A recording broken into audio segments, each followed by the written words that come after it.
Le 21 avril 2011, 5 corps sont déterrés sous la terrasse d'une maison bourgeoise de Nantes. C'est horrible ce qui s'est passé, c'est terrible. Alors là, on est en plein film d'horreur. Ces corps, ce sont ceux d'Agnès Dupont de Ligonnès et de ses 4 enfants, Arthur, Thomas, Anne et Benoît. Leur tueur a agi de manière froide et très organisée. Un robot, quelqu'un dont toute humanité a pu disparaître au moins pendant un instant. Les enfants et Agnès n'avaient aucune chance d'en réchapper. Seul le père, Xavier Dupont de Ligonnès, manque à l'appel. Évidemment que le père devient suspect numéro 1. L'enquête va montrer que le bonheur n'était que de façade dans cette famille. On sent que c'est un couple qui a tendance à battre un peu de l'aile. Qu'est-ce qui aurait pu pousser ce père à éliminer tous ses proches? Xavier Dupont de Ligonnès s'est transformé du monsieur tout-le-monde en un immense manipulateur égocentrique, mythomane et narcissique. Depuis le 15 avril 2011, Xavier Dupont de Ligonnès a disparu. 5 cadavres, un fugitif et une question qui demeure. Cet homme est-il vivant ou est-il mort? Je ne crois pas que Xavier soit mort. Je crois fermement que Xavier est encore en vie. C'est en compagnie de Jean-Marc Bloch, ancien patron de la PJ de Versailles, et de Négar Haïry, avocate pénaliste, que nous allons revenir sur les derniers développements de cette affaire.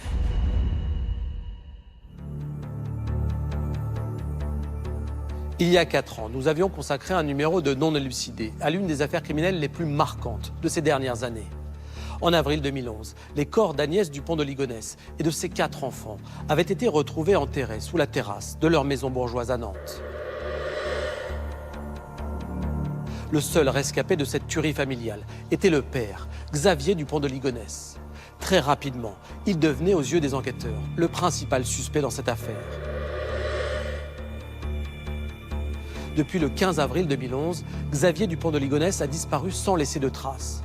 Mais pourquoi cet homme de 50 ans aurait-il assassiné toute sa famille? S'est-il suicidé ou bien se cache-t-il quelque part? 7 ans après les faits, toutes ces questions demeurent sans réponse. Et rarement une affaire aura à ce point marqué l'opinion, véhiculant les plus folles rumeurs. Je vous propose de revenir sur l'une des plus grandes énigmes criminelles de cette décennie et sur ses très nombreux rebondissements. Au printemps 2011, une information intrigante commence à circuler dans les médias. On a une affaire un peu particulière.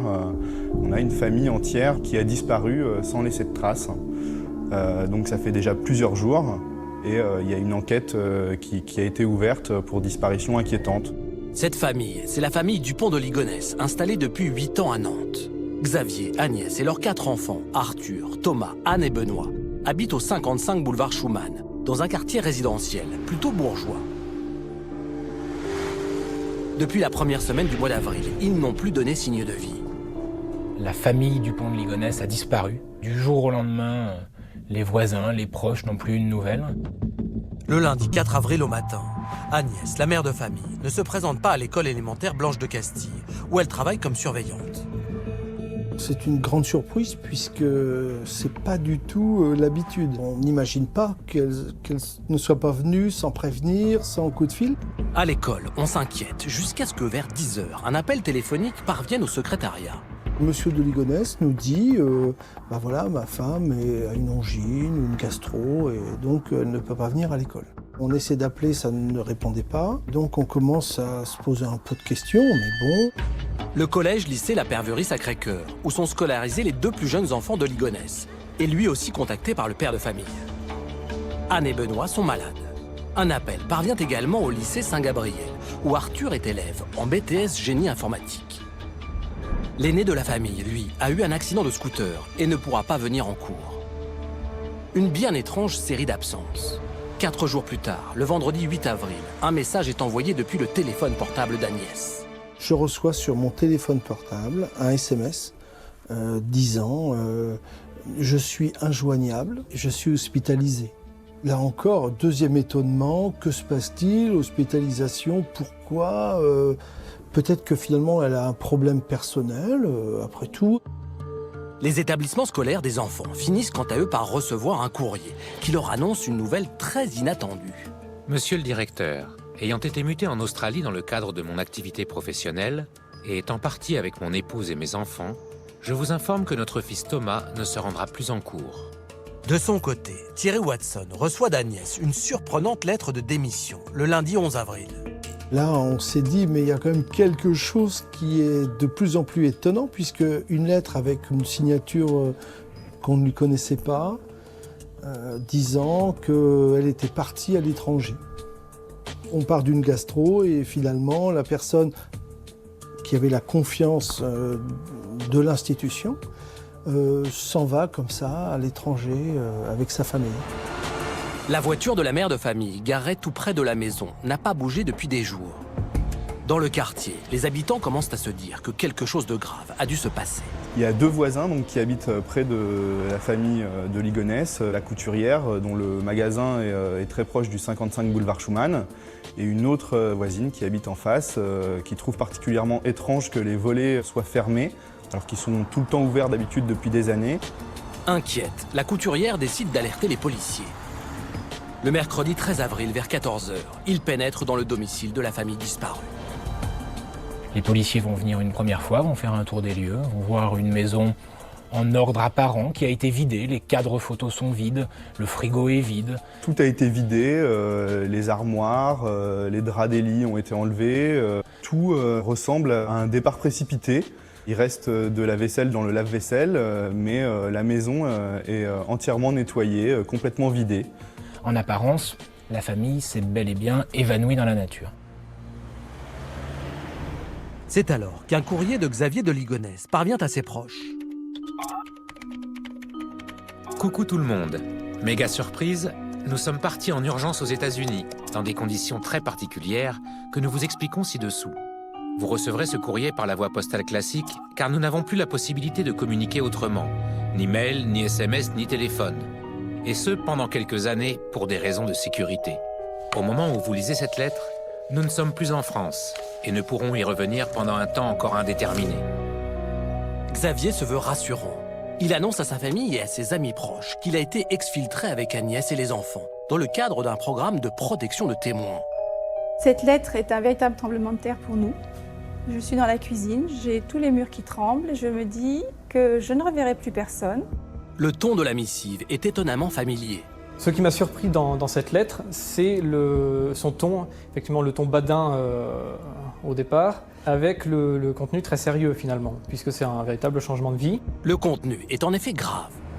Lorsque nous avons créé notre société à Miami en 2003, nous avons été mis en contact avec la DEA, Drug Enforcement Administration, sorte de brigade des stupes américaines, qui cherchait un Français pouvant être infiltré dans le milieu des discothèques françaises pour collecter des informations sur les réseaux de trafic de drogue et de blanchiment d'argent.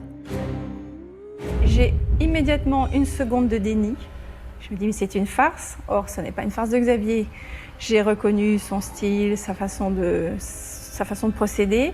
Donc mon déni s'évapore immédiatement et je prends la lettre au sérieux. Le départ précipité de la famille se justifierait par leur mise en danger. Cette protection est en train de se fissurer, dit-il. On est en train, c'est vraisemblablement les grands bandits, de le démasquer, de l'identifier. Sa sécurité n'est plus assurée. Pour cette raison, il explique dans les courriers qu'il doit quitter la France, retourner aux États-Unis pour sûrement avoir une nouvelle identité, pour que sa famille à nouveau soit protégée et que sûrement pendant plusieurs mois, voire plusieurs années, il ne pourra plus donner de nouvelles à ses proches. La lettre de Xavier se poursuit par une longue liste très précise de services qu'il demande à ses proches.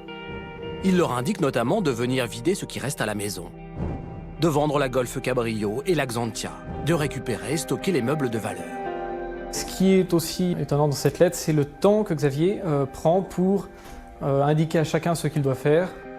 Malgré la justification farfelue de la disparition brutale de la famille, les proches de Xavier croient en cette lettre. Ça me paraissait tout à fait plausible. Moi-même, cela faisait plusieurs années que je me demandais quelle était la véritable activité de mon frère. Donc cette lettre me parle particulièrement. Elle répond à mes interrogations cachées. Du côté de la famille d'Agnès, en revanche, on ne croit pas un mot de cette histoire d'exfiltration aux États-Unis, dans le cadre d'un programme de protection de témoins. Les enquêteurs, eux aussi, ont de sérieux doutes à ce sujet. Pourtant, la famille Dupont de Ligonnès a bel et bien disparu. La maison est vide et le mystère est total. Le parquet de Nantes décide alors de lancer un appel à témoins pour tenter de localiser Xavier Dupont de Ligonnès, sa femme Agnès et leurs 4 enfants, Arthur, Thomas, Anne et Benoît. Les enquêteurs de la police judiciaire décident alors de se pencher sur la vie de cette famille.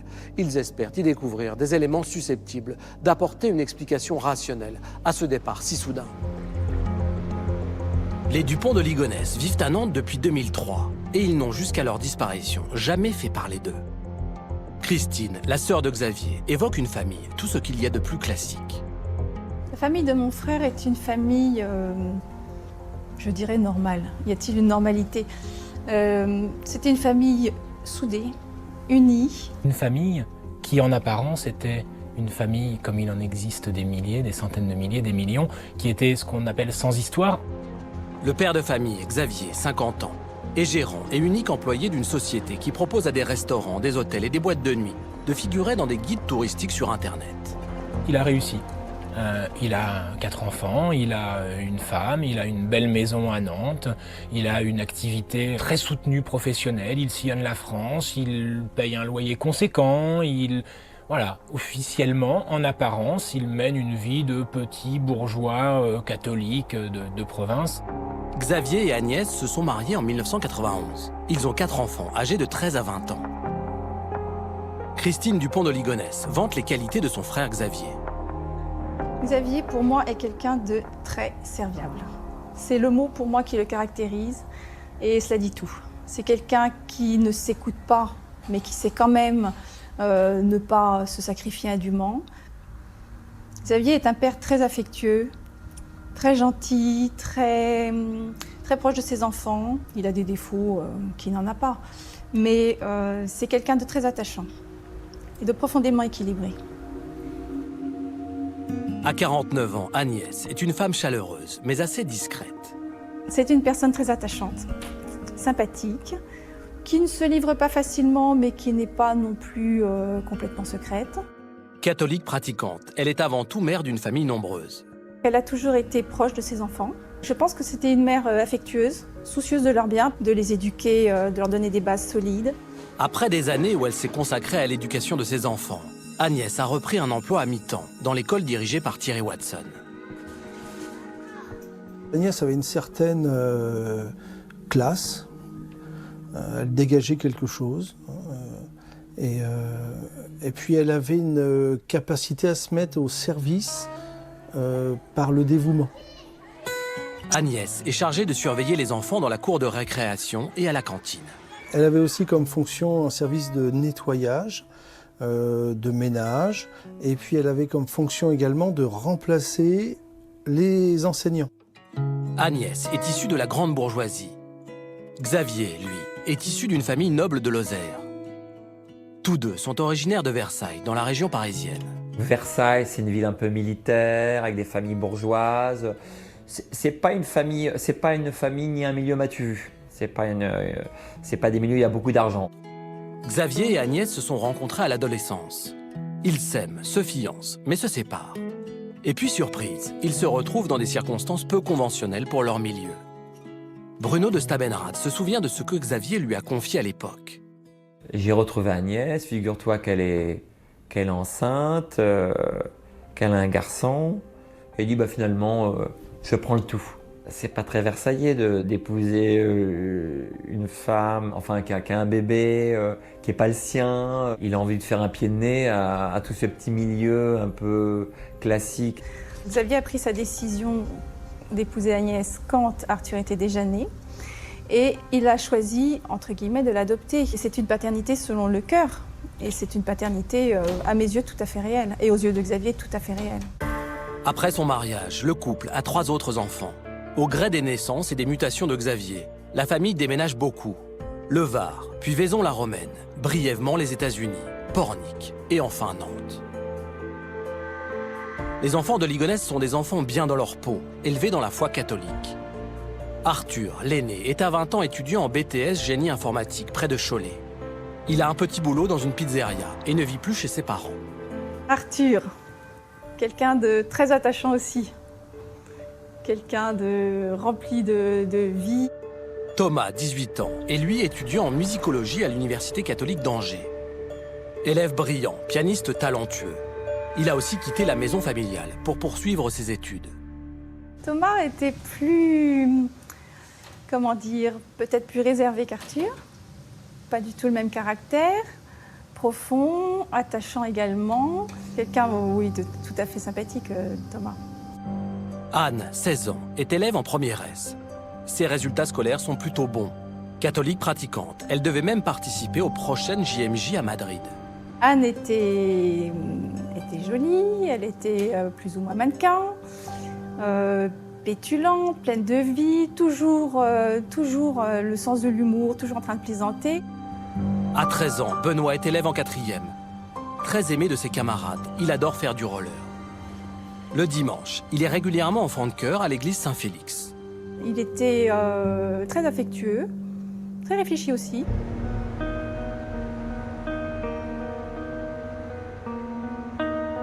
La vie de famille chez eux, c'est une maison pleine d'enfants qui vont, qui viennent. Une vie de famille normale et avec des adolescents et qui font venir leurs copains à la maison.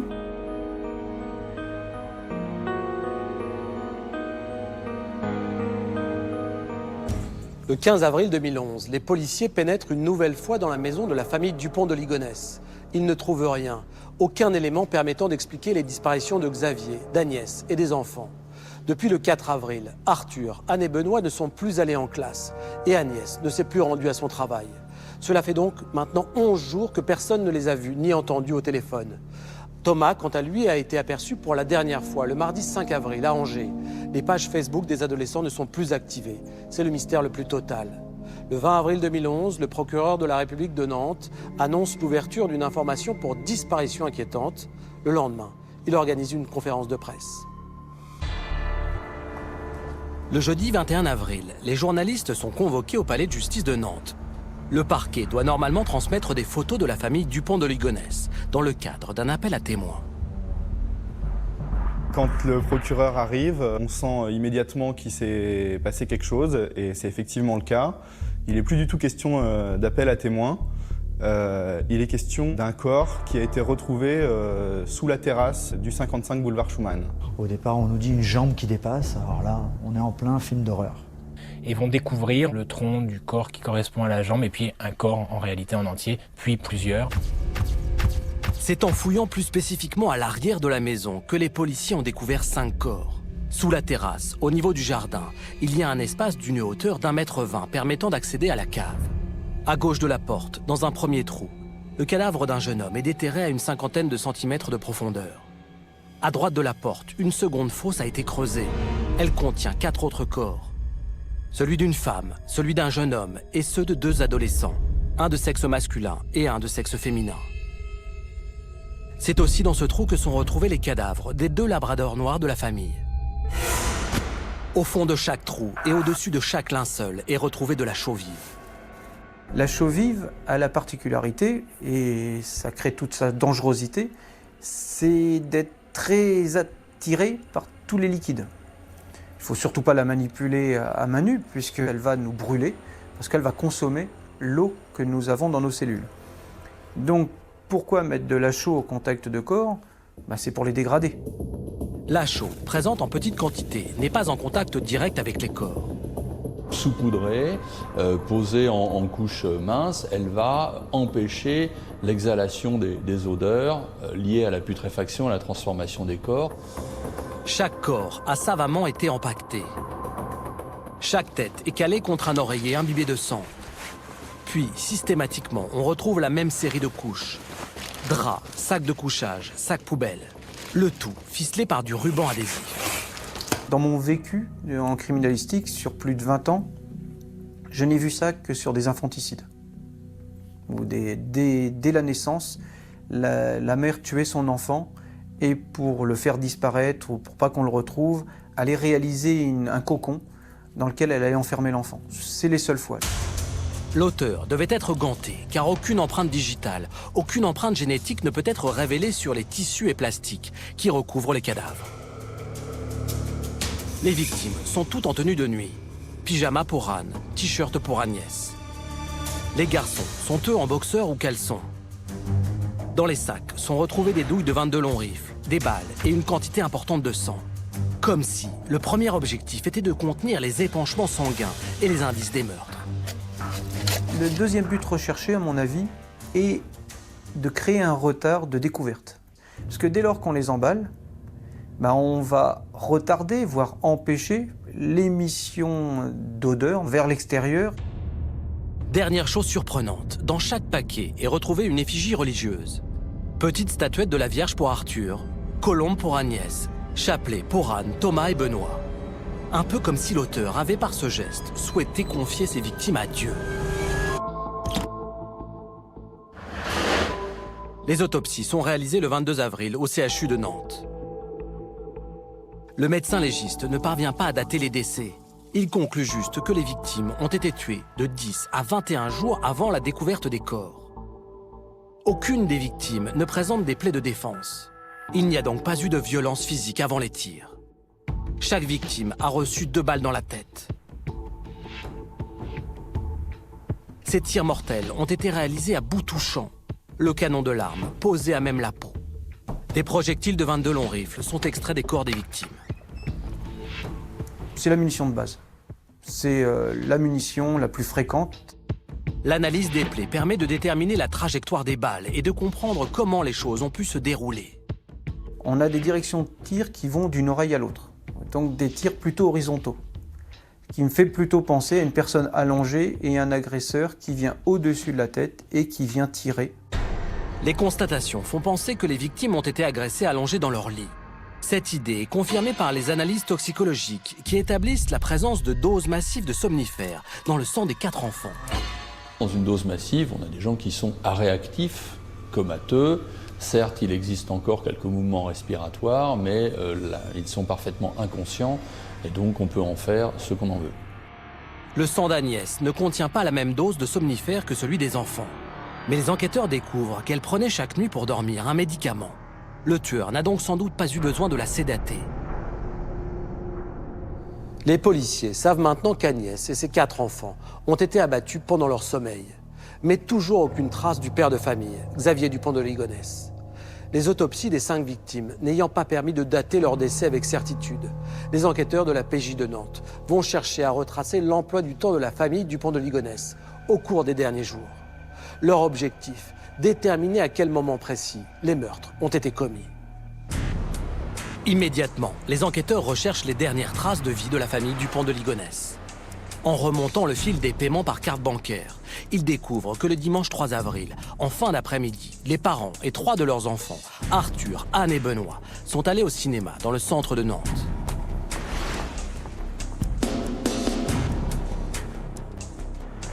Ensuite, ils ont dîné au Charolais Grill, un restaurant tout proche de leur domicile. L'étude de la téléphonie est elle aussi instructive. Les derniers messages échangés dans la fameuse nuit du 3 au 4, après le restaurant en famille, c'est Agnès qui envoie un SMS à Xavier, étonnamment, et Anne qui envoie un SMS à l'un de ses amis. Ces derniers échanges de SMS ont lieu vers minuit 30, quelque chose comme ça. La famille est donc encore vivante à ce moment-là. Pour la police, tout s'est passé dans la nuit du dimanche au lundi. D'ailleurs, un appareil d'oxymétrie nocturne utilisé par Agnès, qui souffrait d'apnée du sommeil, est retrouvé dans la maison. Cet appareil, qui avait pour fonction d'enregistrer les respirations de la mère de famille, donne une information essentielle. Cet appareil a été analysé par la police et on a trouvé effectivement que cet appareil a stoppé dans la nuit du 3 au 4 à 3h30, s'il me semble. Les enquêteurs en déduisent que le drame a eu lieu au milieu de la nuit. Une polémique commence alors à enfler. Il aura en effet fallu 5 visites domiciliaires aux policiers les 13, 15, 18, 20 et 21 avril pour découvrir les corps. Pourtant, dans sa longue lettre, Xavier avait écrit « Inutile de s'occuper du portique et de la pirogue qui resteront là, ni des gravats et autres bazars entassés sous la terrasse. » Ce qui est surprenant, c'est que dans la lettre de Xavier, on parle de cette terrasse.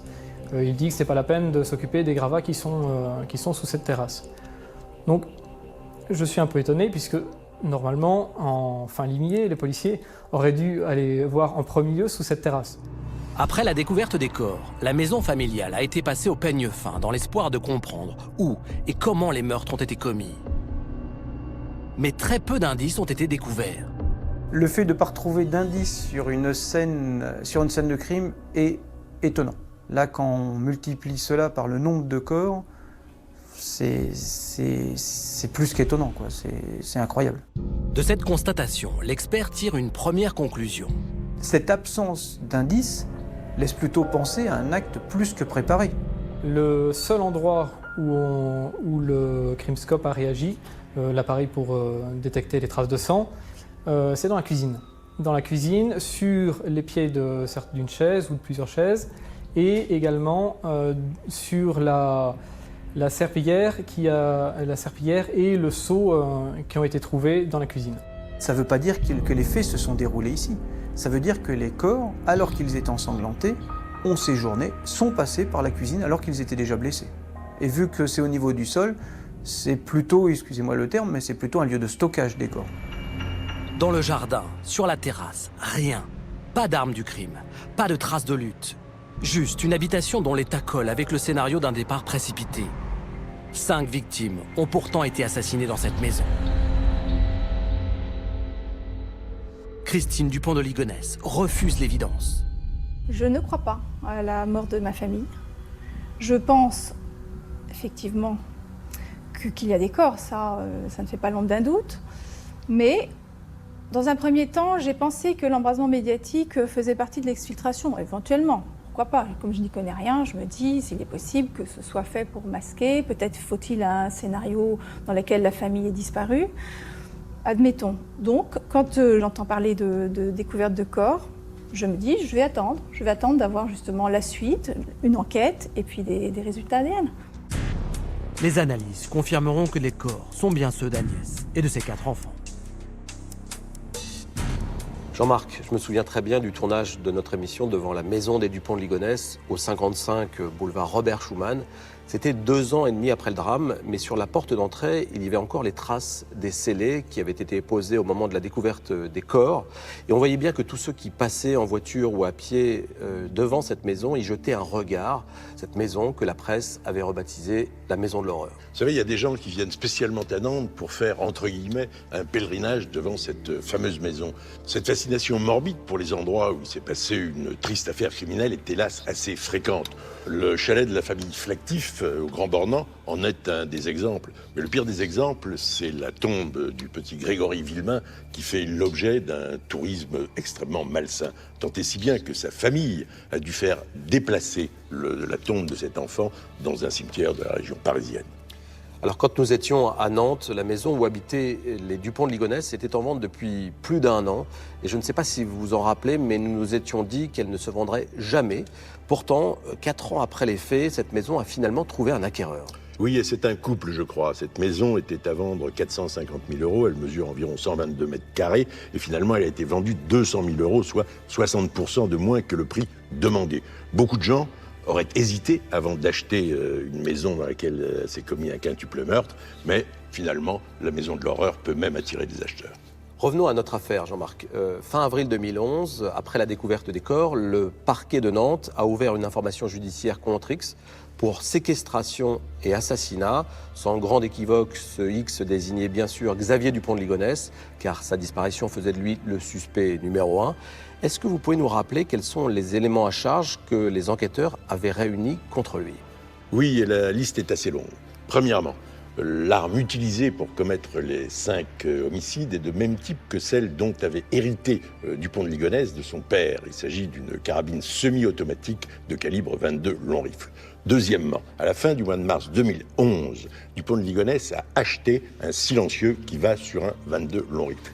Troisièmement, au début du mois d'avril, il s'est procuré des outils pour creuser dans un jardin et notamment une houe hollandaise. Enfin, à la veille des homicides, il a acheté dans un magasin de bricolage des sacs à gravats et de la chaux-vive. Tout ça, ce ne sont pas des preuves, d'accord, mais ça constitue quand même un beau faisceau d'indices graves et concordants. Pour les enquêteurs, pas de doute, Xavier Dupont de Ligonnès est bien l'auteur des 5 homicides. Il aurait tout prémédité, tout organisé et tout exécuté de façon très méthodique. Mais pourquoi Xavier Dupont de Ligonnès aurait-il froidement abattu sa femme et ses 4 enfants? Cachait-il des secrets inavouables? Pour trouver des réponses à ces questions, les enquêteurs vont devoir fouiller dans sa vie. Ils espèrent que la clé de ce mystère se cache derrière les apparences.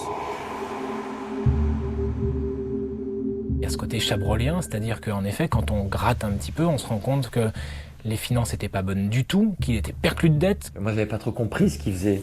Et souvent, quand je lui disais, il rigolait. Je disais, mais je t'expliquerai. Les policiers découvrent qu'en 2010, le père de famille n'a déclaré que 4 000 € de revenus annuels. Le dernier bilan de sa société, publié en 2008, fait état d'un maigre bénéfice net de 3 200 € et d'un déficit cumulé de plus de 13 000 €. C'est une activité qui peine à démarrer, qui a tendance plutôt même à péricliter. Xavier était discret, mais il n'était pas secret. J'ai su qu'il avait des problèmes. Je l'ai aidé, on le voyait soucieux de temps en temps, mais sans plus. En réalité, Xavier Dupont de Ligonnès, financièrement, était aux abois, ne pouvait plus mener cette cavalerie permanente de demander de l'argent aux uns, de rembourser les autres avec, etc. Il se sentait vraisemblablement pris à la gorge et acculé. Pour faire vivre sa famille, il aurait puisé dans l'héritage de sa femme Agnès. Il l'a pas dépouillé, mais puisque c'était son épouse, il lui a quand même un peu largement dilapidé son héritage. Parce qu'il avait besoin d'argent, il avait besoin de liquidité, il avait besoin de financer tous ses projets. Cette histoire d'héritage est une éternelle source de conflit entre les époux. Agnès et Xavier ne s'entendent plus. Ils se séparent même en 2004, pendant 6 mois, mais finissent par se réconcilier. On sent que c'est un couple qui a tendance à battre un peu de l'aile. Avec Agnès très vite, je pense que le devoir conjugal l'ennuyait, qu'il avait besoin de partir, Xavier. Donc, il y a des moments où il disparaissait 3 semaines et Agnès était incapable de dire où il était, même s'il appelait régulièrement.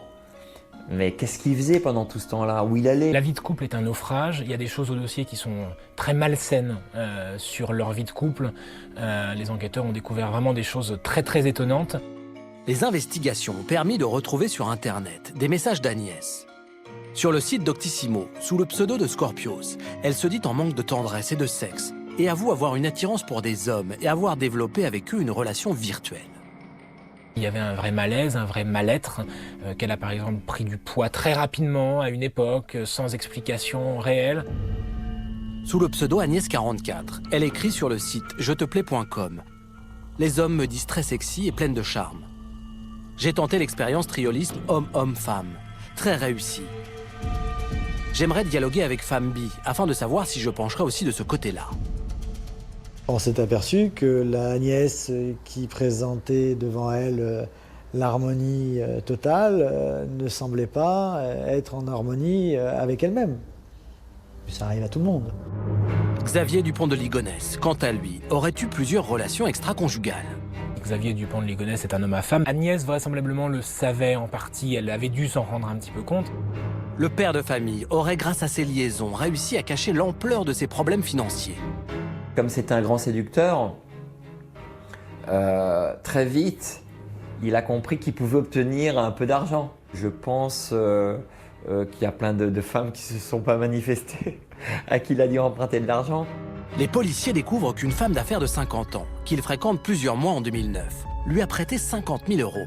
Les enquêteurs ont retrouvé plusieurs maîtresses qu'il avait eues dans le temps, avec lesquelles il avait renoué, auxquelles il avait demandé des sommes d'argent, auxquelles il avait fait des promesses en disant « nous n'avons pas été heureux à l'époque, on pourrait l'être dorénavant, etc. » Donc oui, Xavier Dupont de Ligonnès, c'est pas des femmes qui gravitaient autour de lui, c'est plutôt lui qui gravitait autour de plusieurs femmes autres que Agnès.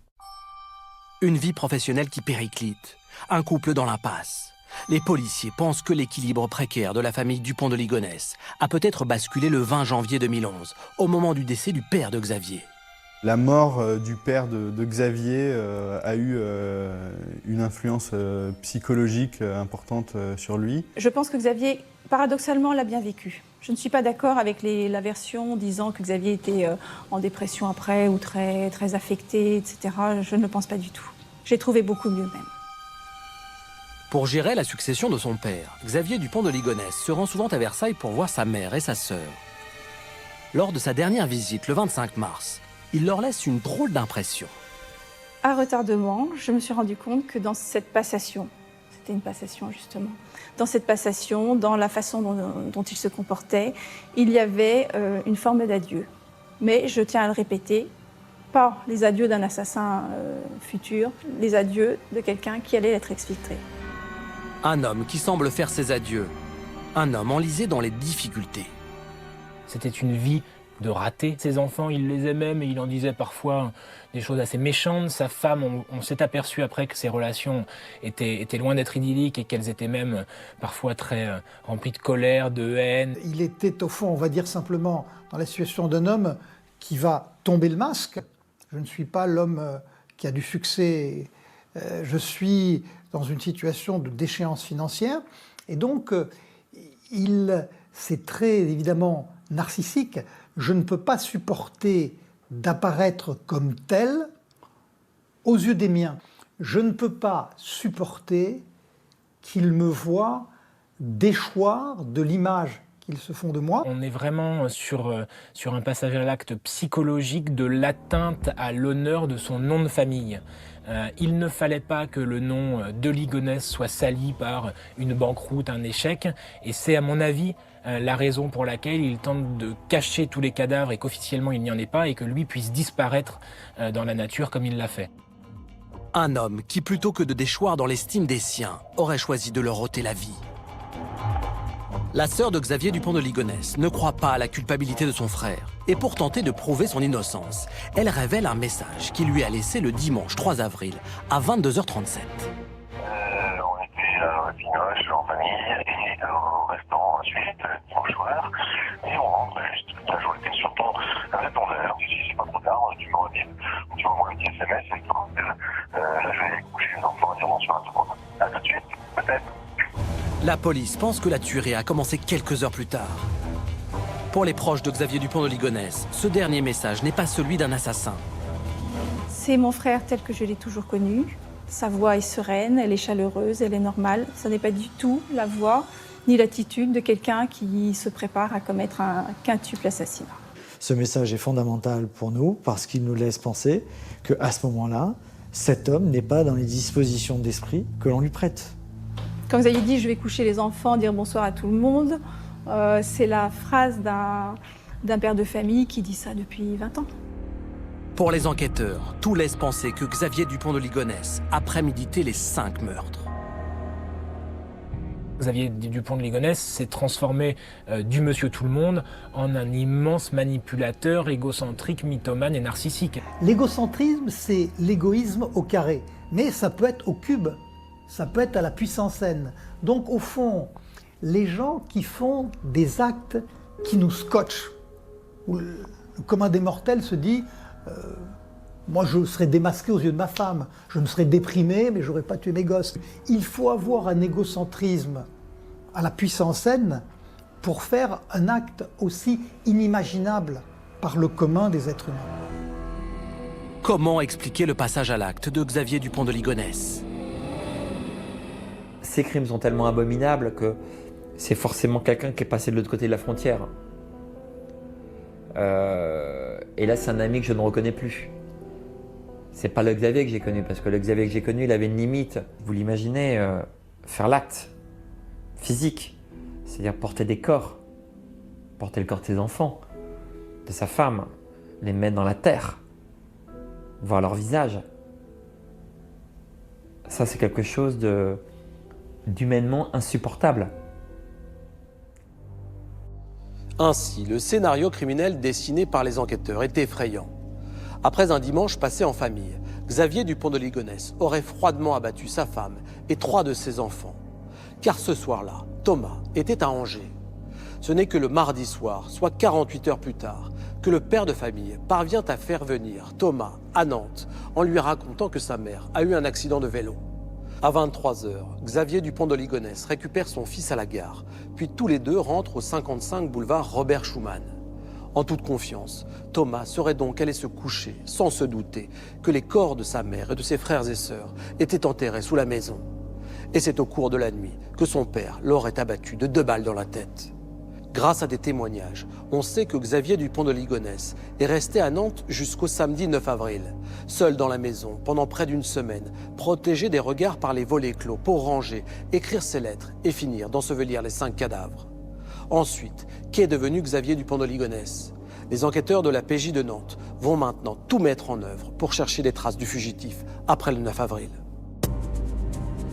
Le dimanche 10 avril, La voiture de Xavier Dupont de Ligonnès est flashée sur la route départementale 323, dans le sens Nantes-Angers. Il sait pertinemment qu'il a de l'avance sur les enquêteurs, que les corps n'ont pas été retrouvés. Il le sait parce qu'il l'aurait forcément appris. Donc tant qu'il n'est pas recherché, il se sent invincible, intouchable. Comme l'attestent ses paiements en carte bleue, le suspect parcourt les routes de France pendant 5 jours. Ce qui est original ici, c'est qu'après les avoir tués, il a mis en place des éléments pour retarder la découverte des corps, pour s'offrir une tranche de vie, une cavale. Xavier Dupont de Ligonnès n'a pris aucune précaution pour brouiller les pistes. La balade, pas l'appeler autrement, qui va de point en point en France, qui signale bien sa présence. Un flash par-ci, un paiement en carte bancaire par-là. S'il est en fuite, en cavale, il aurait tout intérêt à être le plus discret possible et à ne pas laisser de traces derrière lui. Or, il en laisse. On va s'apercevoir qu'il a continué de se servir de son téléphone portable après avoir quitté la maison de Nantes.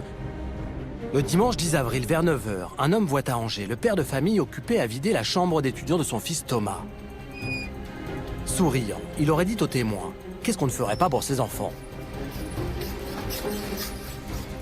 Dans la foulée, il va vider la chambre de son fils aîné Arthur, près de Cholet.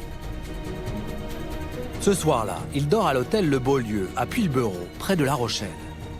Il se présente sous le nom de Xavier Ligone. Le lendemain, lundi, il reprend la route et descend à Blagnac, près de Toulouse, où il passe la nuit. Il va à chaque fois prendre sa côte de bœuf, sa demi-bouteille de vin rouge, il va payer en étant vu, en se montrant, etc. Donc c'est pas la cavale d'un homme traqué, à ce moment-là il ne l'est pas, mais en tout cas c'est pas la cavale d'un homme qui paraît anxieux et qui paraît avoir tué toute sa famille. Xavier Dupont de Ligonnès rejoint ensuite le Pontet, près d'Avignon. Le 12 avril, il passe la soirée à l'auberge de Cassagne, sous le nom de Xavier Laurent. On s'en souvient parce qu'il a beaucoup discuté pendant son séjour. Et c'est vrai qu'il a un peu marqué toute l'équipe. Il ne passait pas inaperçu, même en étant seul. Il se faisait quand même assez remarquer. Avant d'aller dîner, Xavier Dupont de Ligonnès fait une pause sur le balcon de sa chambre. Il fait alors un surprenant petit signe de la main à l'hôtelière. C'était monsieur qui cherchait le contact, oui, hein, un peu monsieur qui cherchait à draguer un petit peu. Un homme affable et courtois, qui n'a pas l'air d'avoir commis un quintuple meurtre. Ça paraît incroyable, vous voyez, d'avoir, peu de temps après, avoir une attitude comme il avait dans notre maison. On a toujours du mal à croire que c'est possible. Il n'est pas comme nous, il n'est pas simplement un homme ordinaire, accessible à la seule culpabilité, au remords. Je ne le vois pas totalement hanté par ce qu'il a fait, comme un acteur qui jouerait un autre rôle, cette capacité de se couper, de cliver avec l'acte qu'on a fait. Xavier Dupont de Ligonnès descend ensuite dans le Var. Il passe la nuit du 13 avril à la Seine-sur-Mer, puis celle du 14 à Roquebrune-sur-Argence. C'est difficile d'expliquer cette promenade dans le sud, mais ce qui est certain, c'est que Xavier ne se presse pas pour quitter le territoire. Il passe 3 jours dans le sud à se promener, il prend tout son temps, alors qu'il aurait pu atteindre la frontière en une seule journée. Un homme seul, qui n'est pas pressé, qui ne se cache pas. Une cavale, qui n'en est pas vraiment une. Certains imaginent qu'il ait pu repasser par des endroits qu'il avait beaucoup appréciés pour finir dans le Var, là où il a été peut-être durant toute son existence le plus heureux lorsqu'il y a vécu, là où sa famille a été heureuse. Peut-être que symboliquement il souhaitait terminer cette route, ce voyage cavale dans le Var. En effet, les dernières traces du suspect sont retrouvées à Roquebrune-sur-Argence. Le jeudi 14 avril à 17h15, il retire 30 € dans un distributeur de billets de la rue Gabriel-Péri. Il passe ensuite la nuit à l'hôtel Formule 1. La dernière trace de vie de Xavier Dupont de Ligonnès est une vidéosurveillance de cet hôtel, le vendredi 15 avril. Le père de famille est filmé quittant les lieux et portant une housse de costume qui, selon la police, pourrait contenir une arme longue. En visionnant les images, les enquêteurs ont la nette impression que le fuyard regarde volontairement la caméra. Ce regard, qui paraît tout à fait volontaire, pose beaucoup de questions sur qu'est-ce qu'il a voulu dire à ce moment-là. Est-ce que c'est une forme d'adieu, une forme de défi lancé aux enquêteurs? Les enquêteurs ont d'abord pensé que Xavier Dupont de Ligonnès avait quitté l'hôtel à pied pour aller se suicider. À Roquebrune-sur-Argence, en effet, il y a un magistral rocher, une nature sauvage idéale pour mettre fin à sa vie, sans être dérangé. D'importantes battues ont été menées, mais n'ont rien donné. Mais vu l'immensité des lieux, Xavier Dupont de Ligonnès a pu se tuer dans un coin reculé, une grotte, une crevasse. Il se peut que son corps ne soit jamais découvert. Sans cadavre, on ne peut exclure qu'il soit toujours vivant. Son côté narcissique, manipulateur, mythomane, incline à penser qu'il serait vivant. Il est bien vivant. S'il avait dû se tuer, il l'aurait fait dans la logique des disparitions d'Agnès et des enfants. Quand il s'est retrouvé seul, il s'est dit, voilà, enfin libre. Et enfin, je vais pouvoir mettre mon plan en action. Et donc, je pense qu'il est vivant. Ce serait plus romanesque si un jour on découvrait qu'il était en Extrême-Orient ou en Amérique du Sud. Vous voyez, quelle vie, quel passage à l'acte. Il peut vivre malgré ce qu'il a fait pour se refaire une autre vie, une autre femme, etc. Le fugitif a eu le temps de disparaître avant que l'on ne retrouve les corps des victimes, avant que les enquêteurs ne se lancent à sa poursuite. L'enquête policière a pris tellement de retard sur les premiers jours qu'il a très bien pu fuir à l'étranger sans être identifié avant que des mandats d'arrêt soient lancés contre lui. Je ne crois pas que Xavier soit mort. Je crois fermement que Xavier est encore en vie. Si je pouvais parler à Xavier aujourd'hui, je crois que je lui dirais qu'il peut compter sur nous. Pour moi, c'est le principal. Moi, c'est toujours mon ami, Xavier. Hein. C'est toujours mon ami. Et quand bien même tout l'accuse, et quand bien même il serait le coupable, je ne le laisserai pas tomber. En tant que chrétien, en tant qu'humaniste, en tant que pote, tout simplement. Jean-Marc, cela fait maintenant 7 ans que Xavier Dupont de Ligonnès, soupçonné d'avoir assassiné sa femme et ses 4 enfants, a disparu. 7 longues années, sans pouvoir dire avec certitude s'il est mort ou s'il est vivant. Quelle est votre conviction ? Pour être franc, au début, je pensais réellement que Xavier Dupont de Ligonnès s'était suicidé, avait mis fin à ses jours. En général, les tueries familiales se terminent de la sorte. L'auteur des faits se suicide ou tente de se suicider. Et puis je me disais aussi que pour organiser une cavale, il faut de l'argent, beaucoup d'argent et des moyens logistiques. Mais ça, c'est vrai pour le grand banditisme, pour un voyou qui veut échapper aux recherches et qui est obligé pour ça de payer cher des complices pour le cacher. Sans ça, il risque d'être dénoncé. Mais ça, c'est pas vrai pour un homme seul comme Xavier Dupont de Ligonnès. Alors aujourd'hui, oui, je pense qu'il est toujours en vie. Et qu'est-ce qui vous a fait changer d'avis ? Pour moi, le mode opératoire utilisé par Dupont de Ligonnès n'est pas celui d'un homme qui a l'intention de se suicider. D'abord, il achète un silencieux pour que les coups de feu ne soient pas entendus par ses voisins. Ensuite, il fait tout pour retarder la découverte des corps. Il envoie des SMS aux écoles de ses enfants afin que les directeurs des établissements ne s'inquiètent pas de leurs absences. Et puis, il déménage sa maison, il vide ses comptes bancaires et il résilie son bail. Tous ces comportements ne sont pas ceux d'un homme qui a l'intention de se suicider. Il organise méticuleusement son départ, sa fuite. Est-ce qu'on connaît des cas similaires où un homme aurait reconstruit sa vie ailleurs après avoir tué toute sa famille ? En France, pas à ma connaissance. Mais aux États-Unis, il existe une affaire qui ressemble étrangement à celle-là. Il s'agit de l'affaire John List.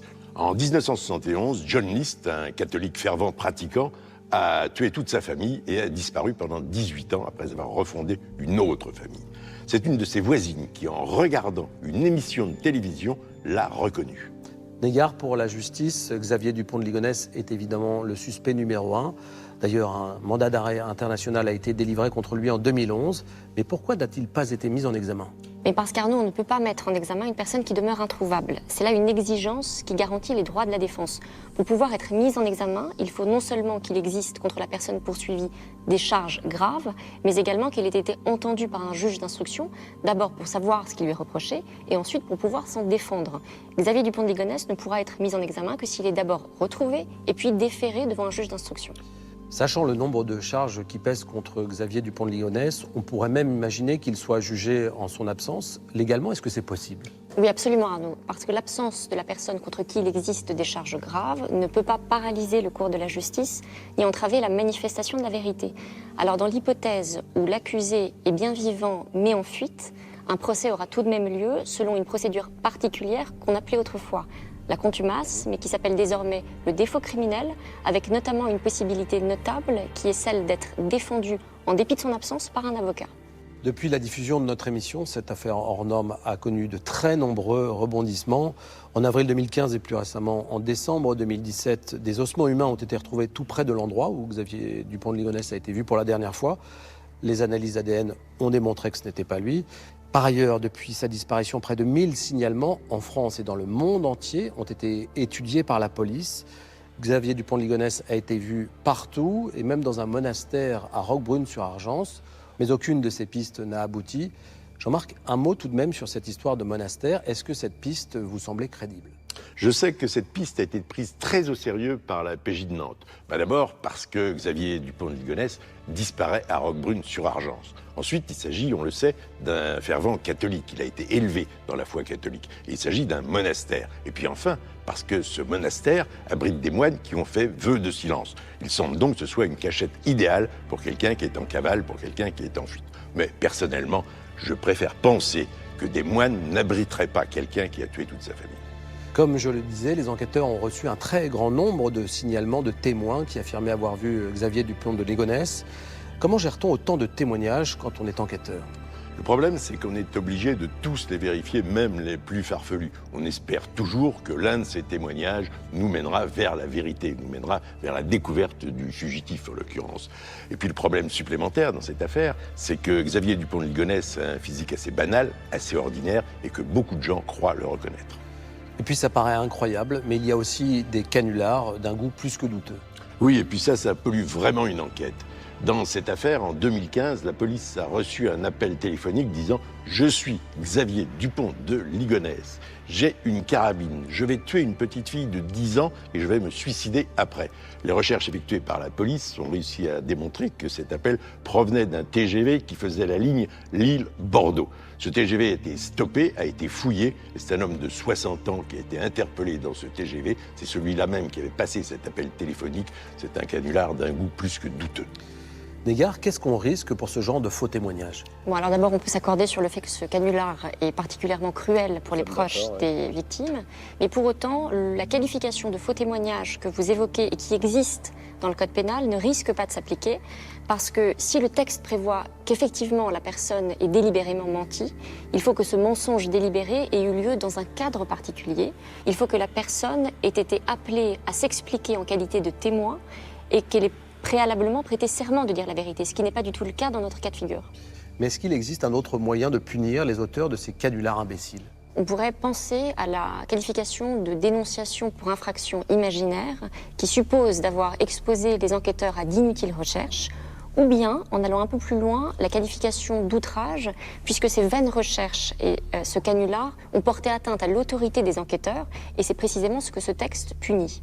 Alors, on a 6 mois d'emprisonnement et 7 500 € d'amende pour la première infraction, et 15 000 € d'amende et 1 an d'emprisonnement pour la seconde. Donc, non seulement ce canular est absolument idiot, mais en plus, il peut coûter cher. Jean-Marc, si Xavier Dupont de Ligonnès est vivant, cela fait 7 ans qu'il est en cavale. Selon vous, est-ce qu'il est possible qu'on ne le retrouve jamais ? Non, j'ai la conviction qu'un jour ou l'autre, on finira par l'arrêter, où qu'il soit. Même s'il est à l'étranger, quelqu'un finira par le reconnaître. Plus on parle de lui, plus on montre son visage, moins il a de chances d'échapper à la justice.